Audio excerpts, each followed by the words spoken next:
الحمد للہ الذی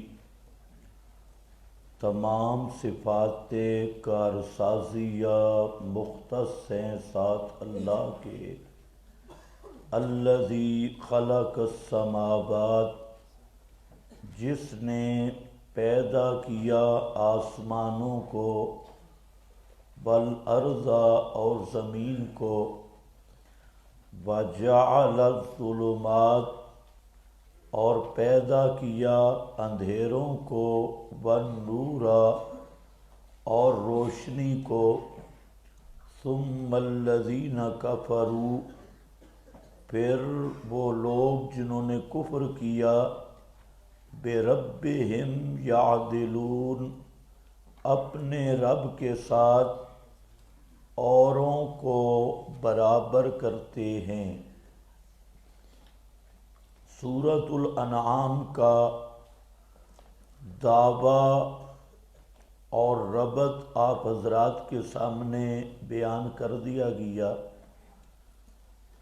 امام قرطبی رحمۃ اللہ علیہ فرماتے ہیں، قال العلماء هذه السورہ، آپ کے پاس لکھی ہے عبارت، علماء نے فرمایا کہ یہ سورت اصل فی محاجۃ المشرکین بغیرہم من المبتدئین، یہ سورت مشرکین اور مبتدئین اہل بدعت کے ساتھ مناظرہ اور محاجہ پر مشتمل ہے۔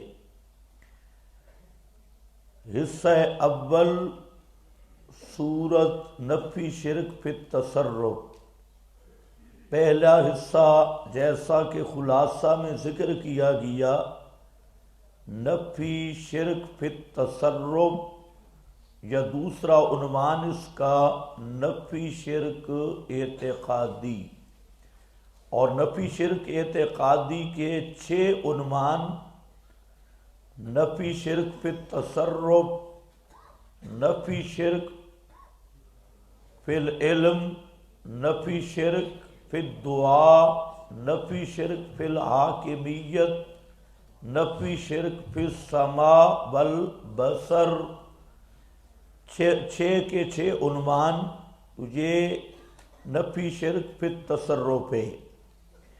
الحمدللہ الذی، دلیل عقلی اول، تمام صفات کارسازیہ مختص ہیں ساتھ اللہ کے، الذی اس میں موصول قائم مقام علت کے، اس لیے کہ اللہ ہی نے پیدا کیا آسمانوں کو اور زمین کو، ظلمتوں کو اور روشنی کو،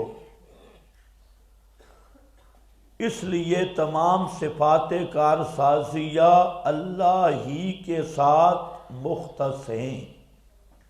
یہاں ایک بات سمجھنی ہے کہ الحمدللہ عام طور پہ اس کا معنی یہ کیا جاتا ہے کہ تمام تعریفیں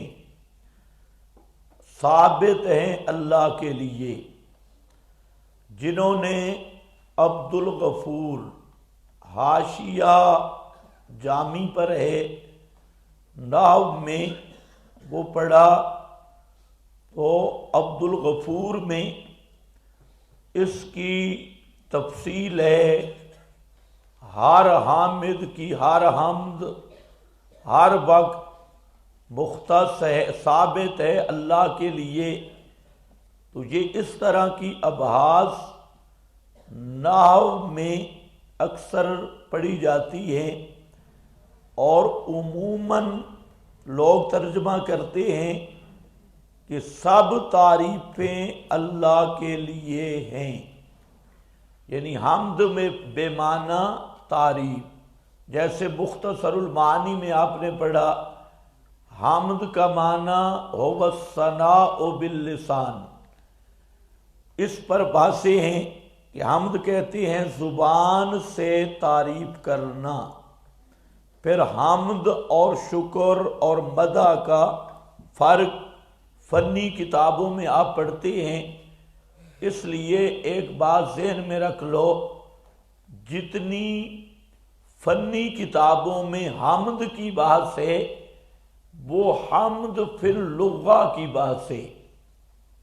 هو الثناء باللسان یا حمد بمعنی تعریف، یہ حمد فی اللغہ حمد کا لغوی معنی ہے، اور پھر شکر اور مدح اور حمد کے فروق یہ سب اہل لغت کی باتیں ہیں۔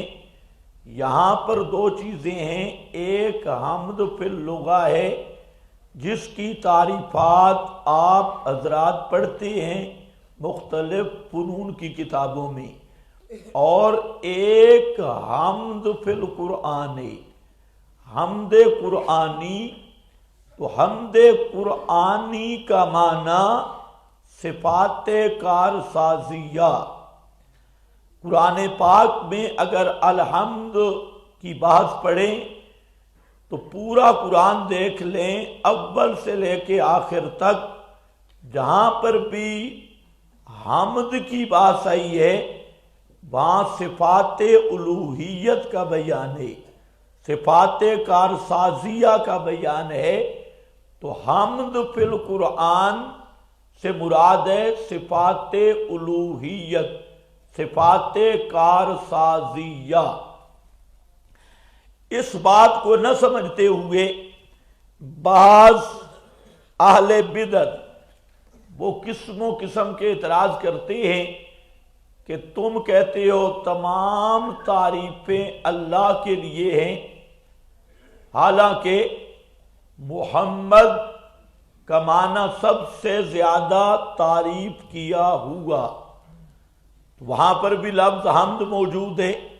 محمد صلی اللہ علیہ وسلم آپ کے اسم گرامی کا ترجمہ سب سے زیادہ تعریف کیا ہوا، تو کہتے ہیں جہاں شرک کیوں نہیں ہوا، الحمدللہ میں پڑھتے ہو تمام تعریفیں اللہ کے لیے، اور لفظ محمد میں پڑھتے ہو ساری سب سے زیادہ تعریفیں آپ صلی اللہ علیہ وسلم کی ہوئی، جیسا کہ اس پر آپ کا علم مبارک لفظ محمد دال ہے۔ تو ایک اعتراض یہ مشرکین اور مبتدئین کی طرف سے، اور اس پر دوسرا ایک اعتراض مفسرین حضرات نے بھی کیا، اہل فن نے، کہ تمام تعریفیں اللہ کے لیے، بعض وہ تعریفات ہیں کہ جو اللہ کے لیے مناسب ہی نہیں۔ مثلا فلاں آدمی کا رنگ خوبصورت، یہ تعریف ہے لیکن اللہ رنگوں سے پاک ہے۔ فلاں آدمی کے اعضاء خوبصورت، یہ تعریف ہے لیکن اللہ جسم اور جسمانیات سے پاک ہے۔ فلاں آدمی کم کھاتا ہے، کم سوتا ہے، یہ تعریف ہے لیکن اللہ کھانے اور پینے سے پاک ہے، ایسی تعریف اللہ کی نہیں ہو سکتی۔ اور بعض دوسرا پہلو کہ مخلوقات کی بھی تعریفیں ہوئی ہیں، مخلوقات کی کئی تعریفیں آپ کرتے ہیں اور موجود ہیں، تو پھر سب تعریفیں اللہ کے لیے ہیں، اس کا کیا معنی؟ یہ ایک سوال تھا، اس کا جواب بعض حضرات نے دیا کہ تعریف کسی چیز کی اس کے خالق کی تعریف ہے، کیونکہ اس مخلوق کو کمالات دینے والا اللہ ہے، تو اس لیے اگر آپ کسی خوبصورت مکان کی تعریف کرتے ہیں اور اس کی بناوٹ کی، تو دراصل یہ تعریف کس کی ہوتی ہے؟ اس کے بنانے والے کی، صانع کی، معمار کی ہوتی ہے، تو اس لیے مخلوقات کی جتنی تعریفیں ہیں در حقیقت یہ تعریفیں اللہ کی ہیں۔ عام لوگوں نے یہ جواب دیا، اور اس کی وجہ کہ مخلوقات کو یہ کمال دینے والا اللہ ہے۔ تو اس جواب پر ایک زبردست اشکال آتا تھا، اور وہ یہ کہ پھر تو عیسائی بھی اور مشرکین بھی یہی کہتے تھے کہ ہم ان کی پوجا اس لیے کرتے ہیں کہ ہمیں اللہ کا قرب حاصل ہو، اور یہ اللہ کے پیارے ہیں، ان کو کمالات اللہ نے دیے، ان کو عظمتیں اللہ نے دی۔ تو حضرت عیسیٰ کی عبادت در حقیقت اللہ کی عبادت ہے، اللہ والوں کی پکار در حقیقت اللہ کی پکار ہے، اللہ والوں کو مشکل کشا حاجت روا سمجھنا در حقیقت یہ اللہ کی صفت ہے، اللہ کی تعریف ہے، کیونکہ ان کو الوہیت اللہ نے عطا کی ہے۔ تو عطا کرنے والا وہ ہے۔ اگر اس جواب کو لیا جائے تو پھر تو پورے قرآن مقدس کی دعوت باطل ہو جائے گی، کہ ہر دور کا مشرک، چاہے عیسائی ہو چاہے مکہ کا مشرک بھی یہی کہتا تھا کہ ہمارے ان حضرات کو طاقتیں کس نے دی ہیں؟ اللہ نے دی، اور وہ بھی عطائی کا قائل تھا۔ یہودی عیسائی بھی عطائی کا قائل ہے، اور آج کا مشرک بھی یہی کہتا ہے کہ ہم کہتے ہیں اللہ نے ان کو طاقتیں عطا کر دی۔ تو اس جواب پر پھر یہ اشکال ہوگا، اس لیے یہاں پر یاد رکھنا الف لام اگر استغراق کا بناؤ تب بھی کوئی مسئلہ نہیں۔ حمد سے مراد حمد قرآنی ہے، اور حمد قرآنی کا مطلب ہے صفات کارسازیہ، صفات الوہیت، صفات کارسازیہ، مشکل کشا ہونے والی صفت، حاجت روا ہونے والی صفت، خالق ہونے والی صفت، نافع زار ہونے والی صفت، اور اسی طرح رازق ہونے والی صفت، یہ صفات الوہیت یہ جتنی ہیں یہ مختص ہیں اللہ کے ساتھ۔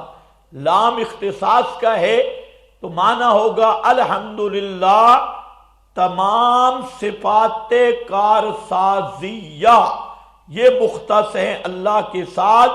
اللہ نے صفات کارسازیہ کسی مخلوق کو عطا نہیں کی۔ مشکل کشائی والی صفت اللہ کے ساتھ خاص ہے، اللہ نے کسی کو عطا نہیں کی۔ متصرف ہونے والا کمال اللہ کے ساتھ خاص ہے، اللہ نے کسی کو عطا نہیں کیا۔ عالم الغیب ہونے والی شان اللہ کے ساتھ خاص ہے، اللہ نے یہ شان کسی مخلوق کو عطا نہیں کی۔ نافع اور زار ما فوق الاسباب ہونے والی شان اللہ کی خاص شان ہے، اللہ نے یہ شان کسی کو عطا نہیں کی۔ داتا ہونے والا کمال یہ اللہ کے ساتھ خاص ہے، اللہ نے کسی مخلوق کو عطا نہیں کیا۔ تو یہاں اس لحاظ سے حمد سے مراد کون سی ہے؟ حمد قرآنی، اور قرآنی حمد کیا ہے؟ صفات الوہیت۔ پورا قرآن پڑھ لو، سورہ فاتحہ کے شروع میں پڑھا الحمدللہ رب العالمین، تو الحمدللہ رب العالمین یہ ربوبیت، یہ صفات الوہیت۔ یہاں پر الحمدللہ الذی خلق السماوات جعل الظلمات والنور، یہ وہ صفات کارسازیہ جہاں بھی حمد آیا تو اس کا ما قبل ما بعد دیکھیں گے تو وہاں آپ کو پتہ چلے گا کہ ما فوق الاسباب صفات اللہ کے ساتھ خاص ہے۔ تو اس لحاظ سے یہ لام کس کا بنے گا؟ اختصاص کا۔ اور اگر آپ کریں حمد کا معنی معروف تعریف والا تو پھر الف لام عہد خارجی کا لینا ہوگا۔ حمد سے مراد حمد قرآنی لیں تو بے شک الف لام استغراق کا لے لیں، اور اگر حمد سے مراد مطلق تعریف لیں صفات کار سازیہ نہیں، یعنی حمد فی اللغہ بولیں تو پھر آپ کو الف لام عہد خارجی کا لینا ہوگا۔ مرشد العلماء حضرت مولانا عبد الغنی الجاجربی رحمت اللہ تعالی علیہ، جو اپنے دور کے محقق علی الاطلاق تھے، انہوں نے بیان کیا کہ وہ اسباق پڑھاتے تھے عبد الغفور تک، اور یہ سارے نحو کی کتابیں، منطق، اور بڑے عالم تھے، فنی عالم۔ تو کہتے ہیں کہ ہم سنتے تھے کہ کوئی مولوی صاحب ہیں اور وہ الف لام الحمد کا عہد کا لیتی، تو کہتے ہم مذاق کرتے تھے، ہم کہتے سارے نحوی عبد الغفور دیکھیں، شرح جامی کی ساری شروحات دیکھیں، اور رضی دیکھیں، کافیہ کی سب شروحات دیکھیں، جامی کے حاشیے دیکھیں، سب کے سب کہہ رہے ہیں جناب الف لام استغراق کا، اور حمد ہر حامد کی ہر وقت ثابت ہے اللہ کے لیے۔ اور یہ کوئی نیا مولویہ کہتے ہیں الف لام عہد خارجی کا ہے، یہ عجیب بات ہے۔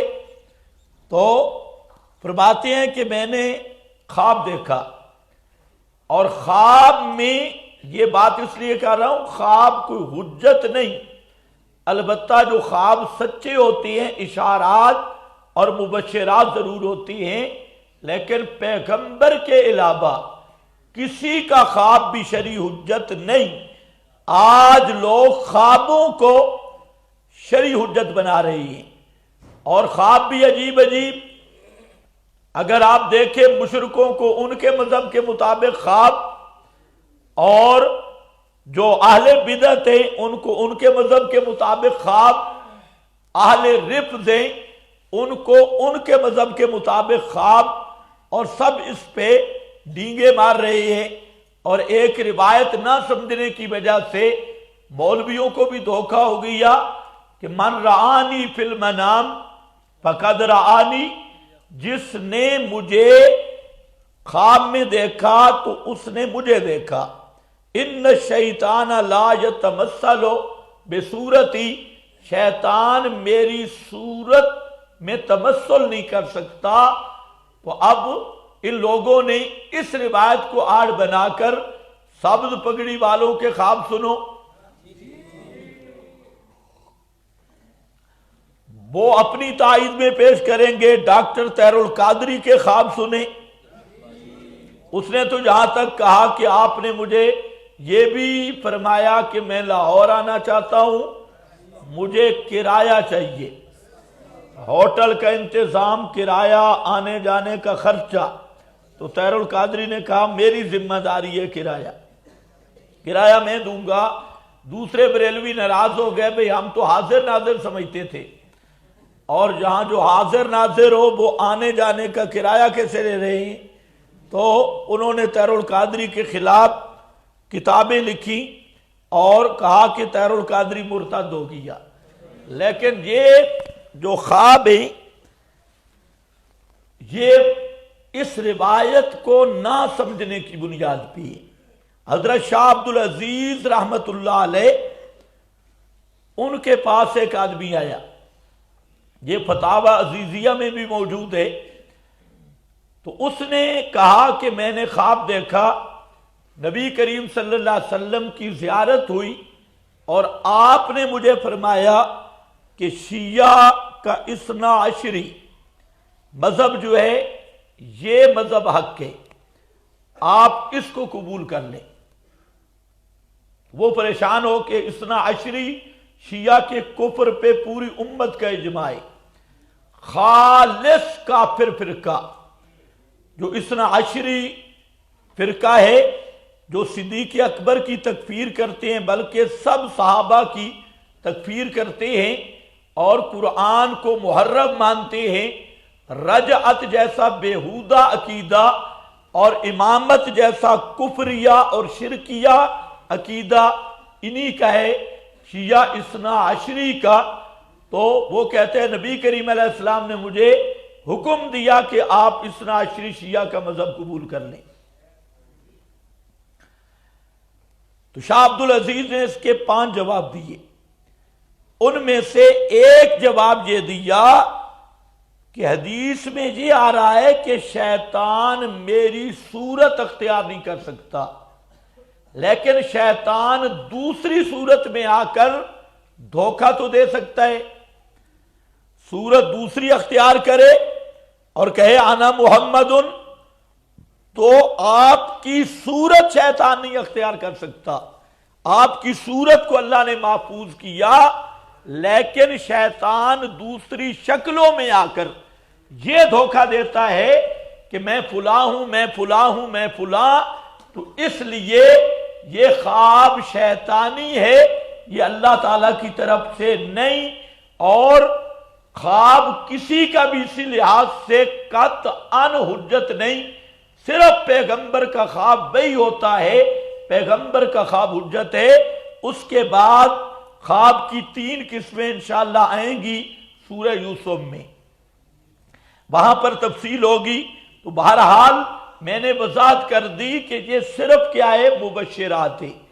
تو مولانا عبدالغنی جاجروی رحمہ اللہ فرماتے ہیں کہ میں نے خواب دیکھا اور ایک مسجد ہے، بڑی سنہری مسجد، سونے کے مشابہ، اور وہاں پر میں وضو کر رہا ہوں اور مولانا حسین علی صاحب رحمہ اللہ وہ مجھے ملے اور مجھے کہتے ہیں آؤ میرے پاس قرآن پڑھو۔ تو میں حیران ہوا کہ یہ وہ آدمی ہے جو الف لام کو آدھے خارجی بناتا ہے، الحمدللہ۔ تو فرماتے ہیں کہ انہوں نے خواب میں مجھے قرآن پڑھانا شروع کیا، اور خواب ہی میں پورے قرآن پاک کے خلاصے اور پورے قرآن پاک کی مشکل آیات وہ سارے چیزیں انہوں نے مجھے پڑھائیں۔ میں جب بیدار ہوا تو پریشان تھا کہ یہ کیا معاملہ ہے، پھر تعبیر پوچھی تو معبر نے یہ تعبیر دی کہ آپ جائیں اور مولانا حسین علی صاحب رحمہ اللہ کے کسی شاگرد سے جا کے قرآن پڑھیں۔ تو مولانا عبدالغنی جاجروی رحمۃ اللہ علیہ اس وقت مدرس تھے، تو آپ وہاں سے پنڈی آئے حضرت شیخ القرآن کے پاس، یہاں قرآن پاک پڑھا، اور پھر فرماتے تھے کہ ہمیں تب سمجھ آئی کہ واہ، مولانا حسین علی جو بات کرتے ہیں بات ہے ہی وہی۔ اس پر میں نے تائید بھی نکال لی کہ الحمدللہ کا معنی حضرت عبداللہ ابن عباس نے کیا ان الالوہیت للہ، ان الالوہیت للہ، الحمدللہ، ان الالوہیت للہ، کہ الحمدللہ کا معنی ہے الوہیت اللہ کے ساتھ خاص ہے۔ تو میں نے آپ کے سامنے ذکر کیا کہ دونوں چیزیں ہیں، الف لام استغراق کا لیں تو حمد فی القرآن صفات کارسازیہ، صفات الوہیت لینا ہوں گی، اور اگر حمد تعریف لیں تو پھر الف لام آدھے خارجی کا لینا ہوگا کہ تعریفات الوہیت، الوہیت والی صفتیں۔ اور یہ جملہ الحمدللہ والا یہ رد علی المشرکین، یہ مشرکین کے عقیدہ پر رد ہے۔ مشرک کہتے ہیں کہ اللہ نے صفات کارسازیہ، صفات الوہیت یہ مخلوق کو عطا کی، اللہ نے فرمایا الحمدللہ، اللہ نے صفات کارسازیہ کسی کو عطا نہیں کی، صفات کارسازیہ مختص ہیں ساتھ اللہ کے، اللہ کے ساتھ خاص ہیں۔ الذی خلق السماوات، الذی خلق السماوات، وہ اللہ جس نے پیدا کیا آسمانوں کو اور زمین کو، یعنی خالق الجواہر، آسمان جوہر، زمین جوہر، خالق الجواہر، وجعل الظلمات، اور بنایا، یعنی یہاں جعل بمعنی خلقا، پیدا کیا، ظلمات اندھیروں کو، والنور اور روشنی کو، ظلمات عام ہے، حصی اندھیرے بھی، مانوی اندھیرے بھی، والنور اور روشنی، ثم الذین کفروا، یہ ثم استبعادیہ، ثم عاطفہ، لیکن ثم کے قائم مقام دوسرا حرف عطف نہیں آ سکتا، اس میں استبعاد والا معنی بھی ہے کہ اس چیز کے ہونے کے باوجود پھر بھی یہ مشرک شرک سے باز نہیں آئے۔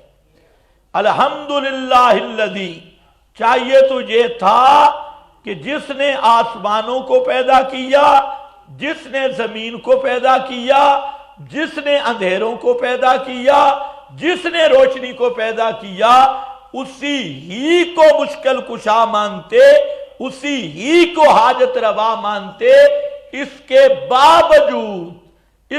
باوجود جو عقل سے بعید ہے شرک کرنا، مشرک پھر بھی شرک کر رہے ہیں۔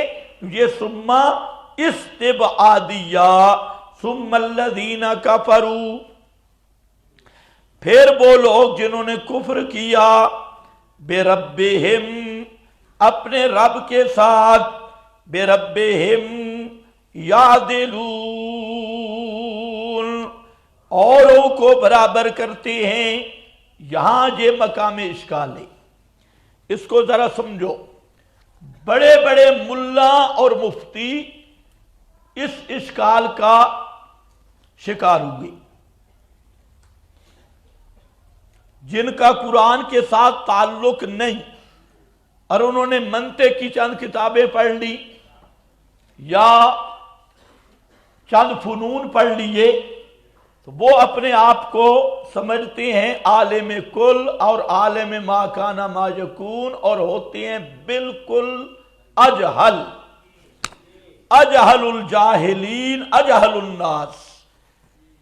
عالم منطق پڑھنے والا نہیں ہوتا، فلسفہ کا ماہر عالم نہیں، ورنہ ارسطا تالیس، بو علی سینا اور اس طرح کے بدبودار یہ بھی بڑے عالم ہوتے، تو یہ فن جانتے ہیں۔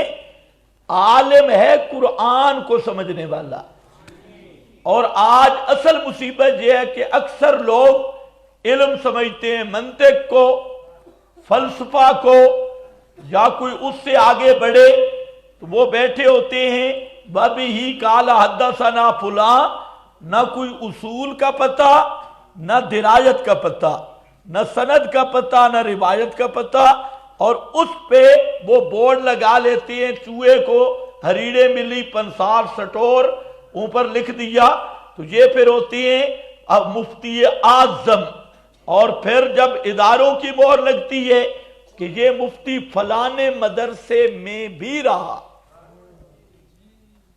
فلانے مدرسے میں بھی رہا، تو یہ ہوتی ہے علمی سند، حالانکہ ابو جہل کعبۃ اللہ میں رہا ہے۔ تو اگر صرف مکان سے ڈگری بڑھ سکتی ہوتی تو ابو جہل کو ساری سندیں ملتی، وہ کعبۃ اللہ کے اندر رہا، اور عبداللہ ابن ابی وہ سب سے بڑے مدرسہ مدینہ المنورہ میں رہا، مدینہ یونیورسٹی میں رہا، عبداللہ ابن ابی ابن سلول۔ اور آج کل تو اساتذہ بھی ایسے ملتے ہیں جن کی سارا قابل تعریف چیز نہیں۔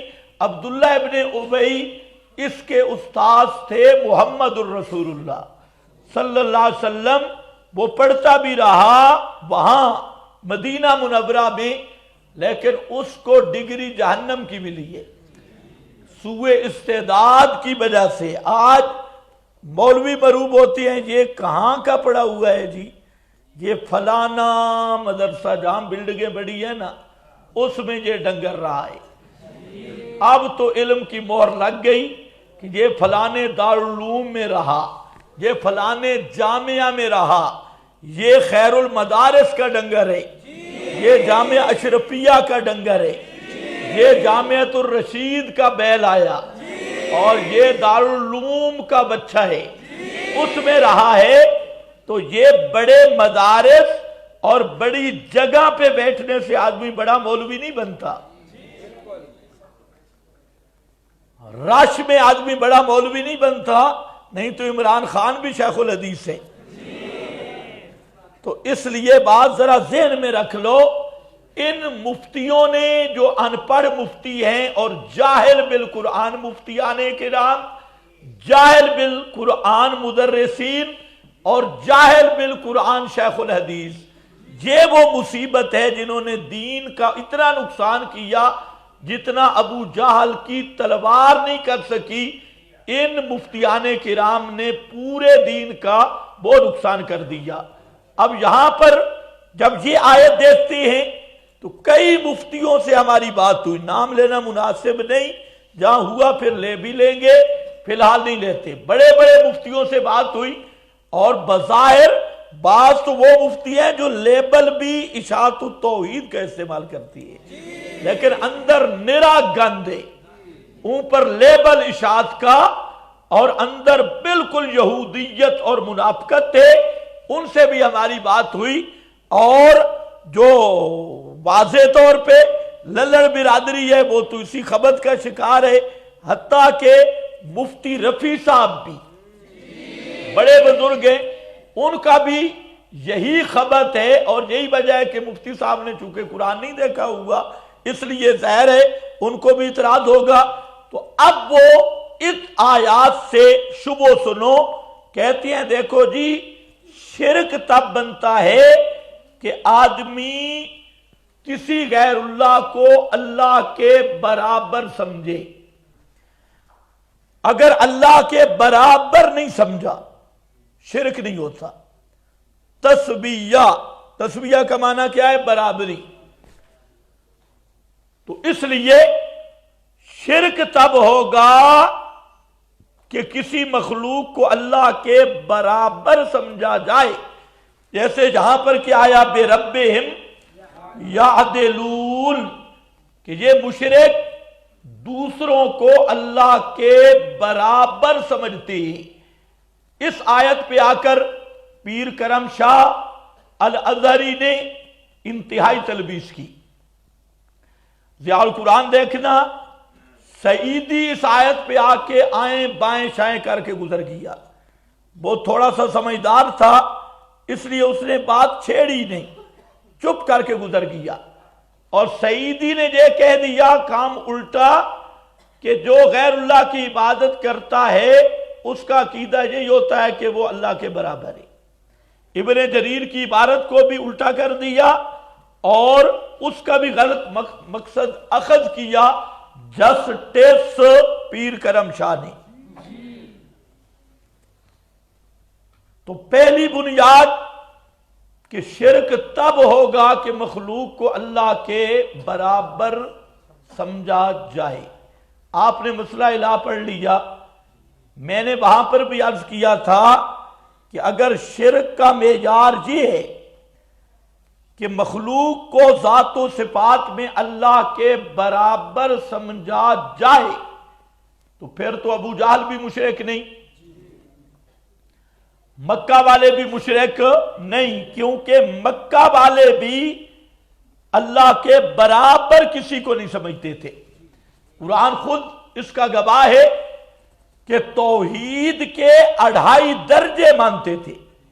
مکہ والے یہ مانتے تھے واجب الوجود صرف اللہ ہے، ہمارے معبود واجب الوجود نہیں۔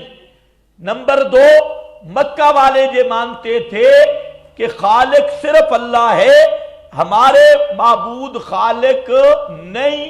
نمبر 3، مکہ والے یہ مانتے تھے امور اعظام، بڑے بڑے کام ان میں متصرف صرف اللہ ہے، ہمارے معبود ان میں متصرف نہیں۔ اور نمبر 4، مکہ والے یہ مانتے تھے کہ ذاتی کام کرنے والا اور ذاتی صفات اللہ کی ہے، ہمارے معبودوں کا وجود بھی عطائی اور ان کو لگنے والی صفات بھی عطائی، یہ بھی آپ نے پڑھا۔ اور یہ بھی آپ نے پڑھا کہ مکہ والے مشرک وہ یہ بھی مانتے تھے کہ اللہ رب العزت کی صفات غیر محدود ہیں اور ہمارے معبودوں کی صفات محدود ہیں۔ اور نمبر 6، مکہ والے یہ مانتے تھے اللہ کی صفات واجب ہیں اور ہمارے معبود یہ ممکن الوجود ہیں، ان کی صفات بھی ممکن ہیں۔ یہ سارے 6 فرق کرتے تھے، لیکن پھر بھی قرآن نے انہیں مشرک کہہ کر ان کو واجب القتل قرار دیا۔ اگر آج کے شیخ الحدیث یا مفتی جو جاہل بالقرآن ہے اس کی بات مانی جائے کہ شرک تب ہوگا کہ مخلوق کو اللہ کے برابر مانا جائے، تو پھر مکہ کے مشرک جو منصوص مشرک ہیں اس بنیاد پر وہ بھی مشرک نہیں بنتے۔ آپ کو کوئی بات سمجھ بھی آئی یا نہیں؟ اسی خبط کا بریلوی شکار ہے، اسی کا رافضی شکار ہے، اور وہی خبط مفتی رفیع صاحب تک پہنچ گیا۔ انہوں نے بھی کہا ہمارا فروعی اختلاف ہے، بریلویوں اور ہمارا عقیدہ ایک ہے، ہمارا اختلاف ہے فروعات میں۔ اور ایک عبارت حضرت تھانوی کی، اس سے بھی بعض لوگوں کو دھوکہ لگا، جس میں حضرت تھانوی کے ملفوظات ہیں، ان میں وہ عبارت ہے کہ اگر کوئی آدمی نبی کریم صلی اللہ علیہ وسلم کا علم اللہ کے برابر مانے لیکن عطائی مانے تو وہ مشرک نہیں۔ یہ عبارت ملفوظات میں ہے اور اس عبارت سے دھوکہ لگا بعض کو، حالانکہ حضرت تھانوی رحمت اللہ علیہ وہاں علم محیط کا جملہ لائے، اور علم محیط یا برابری سے مراد بوادر میں مسئلہ صاف کر دیا کہ وہ برابری ہے ما کان و ما یکون میں، اور علم محیط سے مراد بھی علم لا متناہی نہیں بلکہ اس سے مراد ہے جمی ما کانا جمی ما یکون، جو اہل الشرک و اہل البدع کا مسلک ہے۔ تو وہ حضرت تھانوی کی اپنی عبارت میں بوادر میں اس کی تفسیر موجود ہے کہ جہاں علم محیط جس کی بات کر رہے ہیں یا برابری کی، وہ ہر طرح کی برابری بھی نہیں، ہر طرح علم محیط بھی نہیں، بلکہ وہ کون سا علم ہے؟ ما کانا و ما یکون، اور ساتھ کہتے ہیں کہ نس قطعی کے خلاف ہے۔ تو جب نس قطعی کے خلاف ہے تو کیا بن گیا؟ شرک، کفر۔ چلو شرک نہ بنے گا، کیا بنے گا؟ کفر۔ نس قطعی کے خلاف ہو کر کیا بن جائے گا؟ کفر۔ تو مسلمان تو تھانوی صاحب بھی نہیں کہہ رہے، تو اس لیے بعض لوگوں کو جہاں پر بھی دھوکہ لگا۔ جواب عرض کر رہا ہوں، ذرا توجہ فرمائیں۔ جواب یہ ہے کہ برابری لا تجعلوا للہ ندا بھی آیا، اس سے بھی دھوکہ لگا، یادلون سے بھی دھوکہ لگا۔ تو یہاں عدل اور برابری فی المعاملہ ہے، دو قسم کا عدل اور برابری ہے، ایک عدل اور تسویہ فی الذات و صفات۔ تو ذات و صفات میں جمہور المشرکین اپنے معبودوں کو اللہ کے برابر ہرگز نہیں مانتے تھے، بلکہ امام راضی کی عبارت آئے گی، سید محمود آلوسی کی اور حضرات کی، کہ امام راضی فرماتے ہیں کہ آج تک ایسا مشرک نہیں گزرا یثبت للہ شریکا یساوی فی العلم والقدرہ، جو اللہ کا ایسا شریک ثابت کرتا ہو کہ علم اور قدرت میں یساوی ہے، وہ اللہ کے برابر ہو، آج تک ایسا مشرک نہیں گزرا۔ اور مشرکین عرب کی پوری بات آپ نے سمجھ لی، مسئلہ الہ مفصل آ چکا ہے۔ تو برابری کے دو معنی ہیں، عادل اور تسویہ کے دو معنی ہیں، ایک ہے عدل و تسویہ ذات اور صفات میں، اور ایک ہے عدل و تسویہ حقوق یا معاملہ میں۔ تو مشرکین ہمیشہ معاملہ کرنے میں، سور و پکار میں، عبادت میں دوسروں کو اللہ کے برابر مانتے رہ گئی ذات اور صفات، تو اس میں یہ 6 فرق کرتے رہے کہ اللہ کی ذات واجب، ہمارے معبود کوئی بھی واجب نہیں، اللہ کی ذات خالق، ہمارے معبودوں میں کوئی بھی خالق نہیں، اللہ کی ذات مدبر فی الامور العظام، ہمارے معبود یہ بڑے کام کر سکتے نہیں، اللہ کی ذات کی، اللہ کی صفات ذاتی، ہمارے معبودوں کی طاقتیں عطائی، اللہ تعالیٰ کی بالاستقلال، ان کی بالعرض، یہ وہ فرق کرتے رہے۔ اللہ تعالیٰ کی ذات اور صفات واجب، ہمارے معبودوں کی ساری صفات ممکن اور عرضی، یہ حادث اور عرضی، یہ سارے فرق کرنے کے باوجود قرآن نے انہیں مشرک کہا، اس لیے کہ وہ معاملہ میں اللہ کے برابر کرتے ہیں۔ آج کا مشرک بھی اللہ کے نام کی منت بھی مانتا ہے، اس دور کا مشرک بھی ھذا للہ وھذا لشرکائنا، بلکہ مشرک اللہ کے نام کی منت آج کل کم مانتا ہے، 11ویں ضرور دے گا، زکوٰۃ دینے کے لیے تیار نہیں، لیکن 11ویں دینے پر اس کے سارا گھر اجڑ جائے اگر 11ویں نہ دے، اللہ کا سجدہ کرنے کے لیے مسجد میں تیار نہیں، لیکن بابے کی دربار کی حاضری بہت ضروری ہے۔ اسی طرح حج پہ جانے کے لیے تیار نہیں، لیکن بابے کا عرس شریف، عرس پہ جانے کے لیے اس نے پہلے 6 مہینے جوڑا سلایا ہوا ہے، تیاری کی ہوئی ہے۔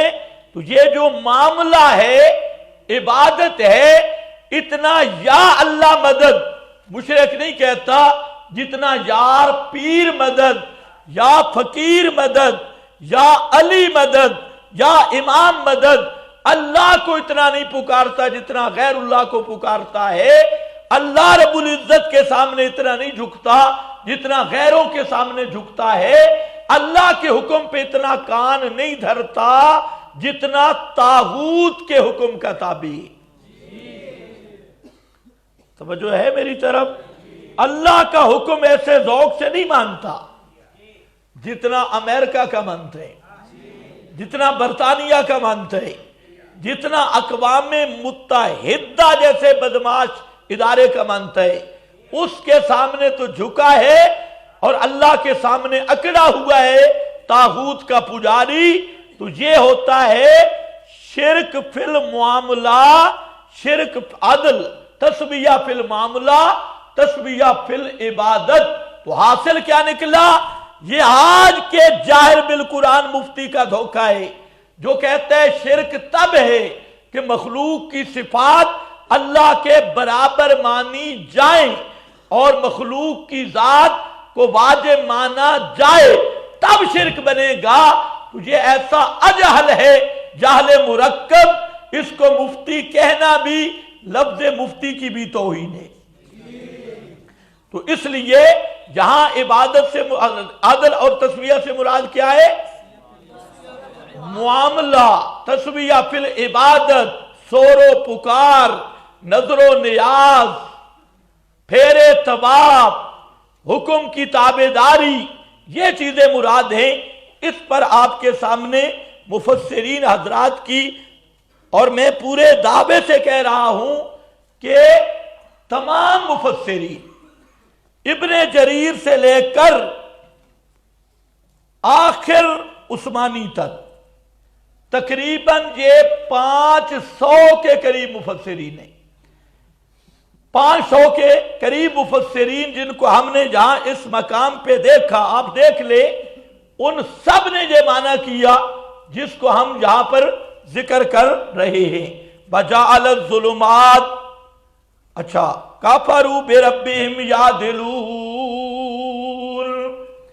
جلالین تو آپ نے پڑھی ہوگی، جی بہت کم ہے یہ،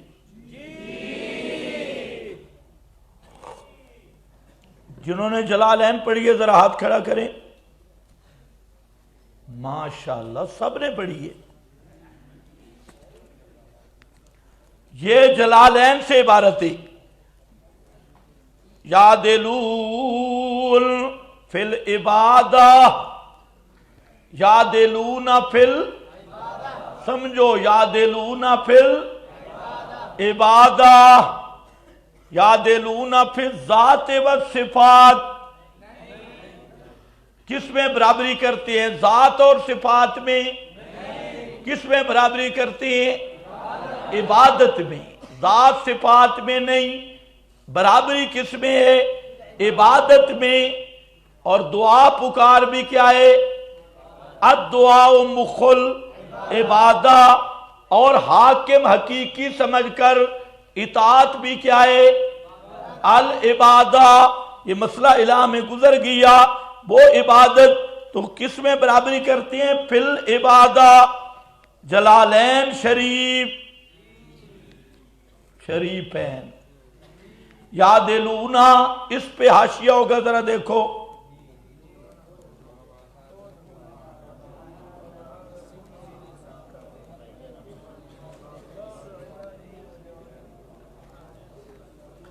وَمَا هَذَا كُلِّهِ كَفَرُوا بِهِ بعض عبادہ وَجَعَلُوا مَعَهُ شَرِيكًا. کیا معنی کر رہے ہیں یعدلون کا؟ شریک، شریکن. اور وہ شریک کس میں؟ وہاں فی العبادہ جہاں پر بھی آئے گا. وَعِدْ لَا یہ وَاتَّخَذُوا لَهُ صَاحِبَةً وَوَلَدًا، اور بنا لیا انہوں نے اللہ کی صاحبہ. صاحبہ تو جانتے ہو، بیوی. وَوَلَدًا تَعَالَى عَنْ ذَلِكَ عُلُوًّا كَبِيرًا. ابن کثیر ہے. اور آگے فرمایا عَلَى مَانَا أَنَّهُ خَلَقَ مَا خَلَقَ مِمَّا لَا يَقْدِرُ عَلَى أَحَدٍ سواہ. اللہ نے پیدا کیا جو پیدا کیا، اور جن کو یہ پکارتے ہیں لا یقدر علیہ، نہیں قادر اوپر اس خلق کے کوئی بھی اس کے سوا. ثم ہم یعدلون بہ، پھر یہ شریک ٹھہراتے ہیں اللہ کے ساتھ ما لا یقدر علی شیء منہ، جو کوئی چیز پر قدرت نہیں رکھتا. ثم الذین کفروا یجعلون، یعدلون کا معنی یجعلون للہ عدلا وشریکن. اللہ کا برابری کس میں کرتے ہیں؟ شریک بناتے ہیں. هو الذی خلق هذه الاشیاء وحدہ. حالانکہ یہ مقدمہ مسلمہ ہے کہ سب چیزوں کو پیدا کس نے کیا؟ اللہ نے. سب چیزوں کو پیدا کس نے کیا؟ اللہ نے. یہ مقدمہ مسلمہ ہے. اس کے باوجود وہ دوسروں کو اللہ کا شریک بناتے ہیں. تو وہ شرکت کس میں ہے؟ عبادت میں، معاملہ میں. وفی الآیت رد علی القدریہ، یہ قدریہ پر رد ہے. فی قولہم الخیر من اللہ والشر من الانسان، خیر اللہ کی طرف سے، شر انسان کی طرف سے. فَعَدَلُوا بِهِ غَيْرًا فِي الْخَلْقِ وَالْإِيجَادِ. حالانکہ اس کی بات پہلے معتزلہ کے مذہب میں گزری ہے. تو اس جزی میں انہوں نے خلق ایجاد والی جزی میں اللہ کا شریک کیا. آگے جہاں پر یہ چند عبارتیں آئیں، اس پر عبارتیں بہت زیادہ ہیں، لیکن یہ مسئلہ بالکل واضح تھا، اس لیے عبارات جہاں پر پوری ذکر نہیں کی. یہاں یعدلون بمعنی یشرکون، اور یعدلون بمعنی یعدلون فی العبادہ، یعدلون فی الذات والصفات نہیں. تو برابری کس میں کرتے تھے؟ معاملہ میں اور عبادت میں. هو الذی، ہاں بھائی بس یہ ہو گیا۔